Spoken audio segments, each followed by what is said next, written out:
नमस्कार, मैं हूं पंडित कैलाश चंद्र जोशी और आप देख रहे हैं यूट्यूब चैनल संस्कृति सेज। आपका बहुत स्वागत है मेरे यूट्यूब चैनल में। दीपावली किस दिन होती है, इसका ज्योतिषी तथ्यात्मक विश्लेषण करूंगा। ज्योतिषी तथ्यात्मक विश्लेषण करने से पहले मैं आपको इसके आध्यात्मिक पक्ष से भी जोड़ना चाहता हूं, वह पक्ष भी आपके सामने रखना चाहता हूं। आध्यात्मिक पक्ष यह है, यह काल रात्रि है। काल रात्रि, महारात्रि, मोह रात्रि च दारुणा, यह काल रात्रि है। इस काल रात्रि में काल और काली का मिलन होता है, महाकाल और महाकाली का मिलन होता है, आत्मा का आत्मा से मिलन होता है, परमात्मा का परमात्मा से मिलन होता है, और श्री राम का श्री सीता जी से मिलन होता है। इसमें मन का जो मन है, मन भी आत्मा में विलीन हो जाता है।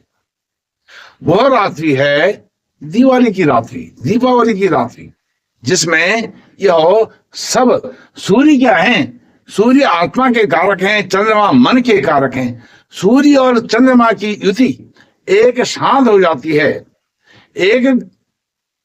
वह एक राशि में आ जाते हैं, तो होती है दीपावली। और दूसरा, अब जो ज्योतिषीय पक्ष है वह ऐसा है, चतुर्थेश, वह भी कुछ आध्यात्म से जुड़ा हुआ है। चतुर्थेश, चतुर्थ भाव क्या है? वह विलासिता का भाव है।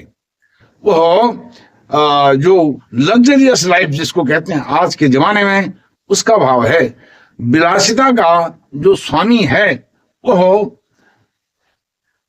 जो आत्मा के कारक सूर्य हैं, विलासिता के कारक भाव के स्वामी चंद्रमा, और आत्मा के कारक सूर्य नारायण भगवान जब एक साथ हो जाते हैं, एक दूसरे में मिल जाते हैं, तो दीपावली होती है। अब इसके तथ्यात्मक, ज्योतिषी तथ्यात्मक जो दृष्टिकोण है उस पर आते हैं।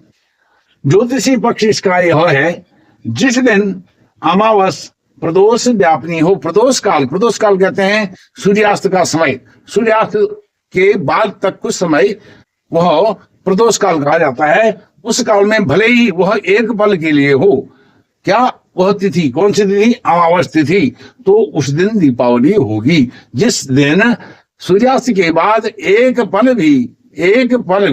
मिनट भी अमावस होगी, उस दिन दीपावली होगी। दूसरा नंबर, दोनों दिन अमावस प्रदोष व्यापनी हो, दोनों दिन हो प्रदोष व्यापनी, क्योंकि 24 घंटे तक लगभग एक तिथि रहती है। आज भी सूर्योदय सूर्यास्त के समय में है और आने वाले कल को भी सूर्यास्त के समय में है, तो भी दूसरे दिन दीपावली होगी। यह निर्णय ग्रंथों का निर्णय है, अपने मन से बनाया हुआ निर्णय नहीं है। जो निर्णय ग्रंथ हैं वह तीसरा पक्ष, दोनों दिन अमावस ना हो, दोनों दिन अमावस प्रदोष व्यापनी ना हो। आज भी प्रदोष व्यापनी नहीं है, अर्थात आज 7, 7:30, 8 बजे सायंकाल में आरंभ हो रही है और कल को 4 बजे 5 बजे सूर्यास्त से पहले समाप्त हो रही है। तो ऐसे में क्या करें? तो भी दूसरे दिन दीपावली होगी, क्योंकि उसका अगला पक्ष आ रहा है। यदि प्रथम दिन प्रदोष व्यापनी हो, दूसरे दिन 3.5 प्रहर से अधिक हो, 3.5 प्रहर जो दिनमान होता है उसके 4 भाग कर लेंगे, उस 4 भाग को करके 3.5 प्रहर निकल जाते हैं, तो भी दूसरे दिन होगा। जिस दिन यदि सूर्यास्त के समय दोनों दिन नहीं है, तो भी 3.5 प्रहर यदि अमावस जिस दिन रहेगी उस दिन दीपावली होगी। इसमें कोई भी किंतु परंतु नहीं होगा। 5वां जो पॉइंट है, दूसरे दिन प्रदोष व्यापनी ना हो, फिर वही चीज है, लगभग 3.5 प्रहर से अधिक हो और प्रतिपदा वृद्धिगामिनी हो, अर्थात वृद्धिगामिनी हो, तो भी दूसरे दिन होगी। वृद्धिगामिनी क्या होता है? जितना मान अमावस्या का है 24 घंटा है, 24 घंटे से ज्यादा 24.5 25 घंटा, जरा सा भी ज्यादा यदि प्रतिपदा का मान है, तो भी दूसरे दिन दीपावली होगी। 6वां पॉइंट है, यह बहुत महत्वपूर्ण है और यह आध्यात्म से भी जुड़ा हुआ है। दीपावली एक्चुअली होती क्या है? दीपावली को कहते हैं लक्ष्मी पूजा। लक्ष्मी पूजा क्यों होती है? क्योंकि उस दिन लक्ष्मी योग बनता है। लक्ष्मी योग क्यों बनता है? चतुर्थे चंद्रमा, पंचमे सूर्य, दोनों मिलकर के सप्तम भाव में आ जाते हैं। सप्तम भाव क्या होता है? पति का पत्नी के लिए होता है और पत्नी का पति के लिए होता है।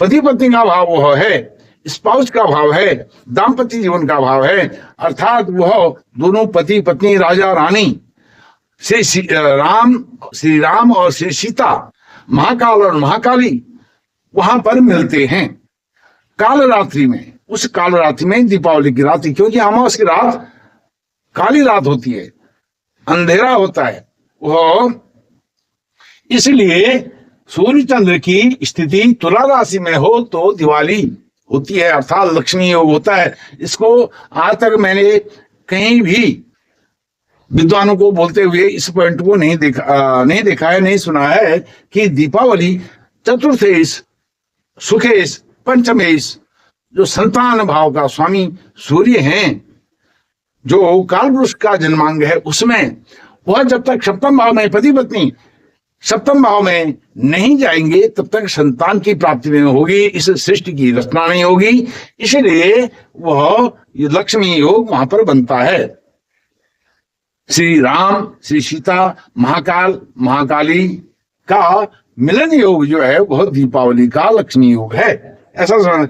साकल्य पादिता तिथि, साकल्य पादिता तिथि होती है 2.5-3 घंटा, यदि सूर्योदय के बाद तक 2.5-3 घंटे तक कोई तिथि होती है, उसको पूरे अगले सूर्योदय तक उस तिथि को माना जाता है। उसको कहते हैं साकल्य पादिता, अर्थात 6-6:30 घटिका वह तिथि है, तो वह पूरे दिन और रात के लिए मान्य होती है। यह भी एक पक्ष हो सकता है। और नोट इसमें यह है, अब इसमें क्या होता है ना, जो पितृपक्ष आश्विन कृष्ण पक्ष में होता है वह पितृपक्ष का समापन दिवस होता है। यह दीपावली का दिन, जिस दिन अमावस होती है, अमावस के ये बिंदु, ये चीजें खरी उतरती हैं, तो उस दिन अभ्यंग स्नान होता है। और अभ्यंग स्नान करके प्रातः काल में फिर तर्पण होता है, पार्वण श्राद्ध होता है, पितरों का ऊर्ध्वगमन होता है, उनको प्रकाश से स्वर्ग का रास्ता, मार्ग दिखाया जाता है और फिर वह उस मार्ग पर जाते हैं, ऊर्ध्वगति उनकी होती है। तो इसमें अभ्यंग स्नान, तेलाभ्यंग आपने सुना होगा, तेल से स्नान करना, वही अभ्यंग स्नान है, जल में तेल डाल करके स्नान। उसके बाद तर्पण होगा, तर्पण के बाद पार्वण श्राद्ध उस दिन किया जाता है। तब यह पार्वण श्राद्ध जो पितृपक्ष है वह पितृपक्ष का यहाँ पर समापन होता है। जैसे पितृ विसर्जन अमावस्या होती है आश्विन कृष्ण अमावस्या को, उसी प्रकार से इसमें पूर्ण यह माना जाता है। जैसे दीपावली की पूर्णता कब होती है? देव दीपावली पर, ठीक 15 दिन के बाद। उसी प्रकार से ठीक 1 महीने के बाद फिर इसका यह समापन होता है पितृपक्ष का। तो यह अब यह जो सारे पॉइंट हैं, इनका तारतम्य इस बार 2025 में 21 अक्टूबर 21/10/2025 को ऐसा बैठ रहा है यह चीज। अब 20 तारीख को, 20 अक्टूबर को जो अमावस्या है वह दोपहर के बाद सायंकाल के समय में 3-3:30 बजे के आसपास आरंभ हो रही है।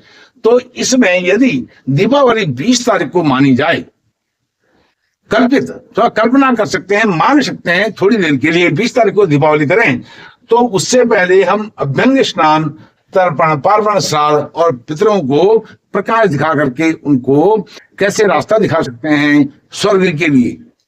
जब अमावस्या नहीं है प्रातः काल में, सूर्योदय के काल में, यदि ऐसी स्थिति 3:30 प्रहर से कम होती 21 तारीख को अमावस, तो फिर पहले दिन ही यह सब कार्य होते।